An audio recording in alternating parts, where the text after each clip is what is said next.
I'm Jeff Vettraino, Senior Editor at Large.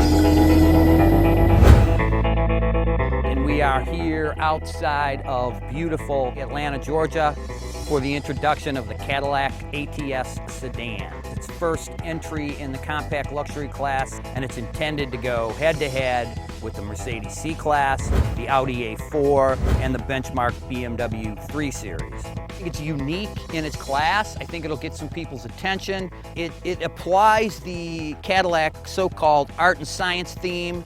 You know, the creases maybe aren't quite as sharp, stacked headlight, the LEDs, that's familiar.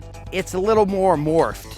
It's got a lot going for it superficially, but we're gonna climb in and see how it stacks up. Touch surfaces on this car, they're soft, nice, tactile. The wheels nice and thick and grippy. Build quality is good. Design, I generally like the way this car's laid out. The finish and the assembly quality are very good, maybe best in class. I would say surpassed the 3 Series, which is the class benchmark overall in that respect.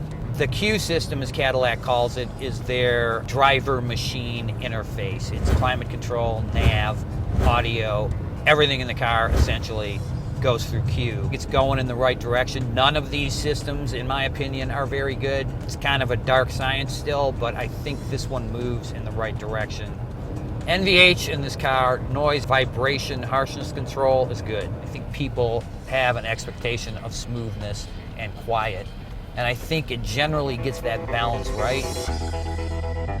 We're here at the Atlanta Motorsports Park. We are about to get a non-linear lap from Mr. Kevin Zelenka. The more you can throw at the car, the better job you can do in engineering it. New track, new car, kind of goes together. Different about this car versus the CTS is this has Gen 3 MR. So with that, you get a lot faster control. It's a dual coil system instead of a single coil system. You want to offer the ability to still have a safety net, but not take the fun away from driving the car, and that's where competitive mode comes in. Yeah, this is competitive mode right here. The back of the car will slide around a little bit, and if I counter steer, then the interference you get from the stability system, you don't notice it as much. But if I don't counter steer, It would help you out. then you feel that jerking on the car. That's the stability track. And then if we turn everything off, now you won't feel any secondary hits from the stability system because it's off. Yep. So that was you dialing that's all in. me keeping the car on the track. We are now driving for the first time the base ATS model, which is powered by a 2.5 liter, roughly 202 horsepower 4-cylinder. The base engine, the base package is pretty fun. We had it on the back roads coming through the countryside, and it handled well.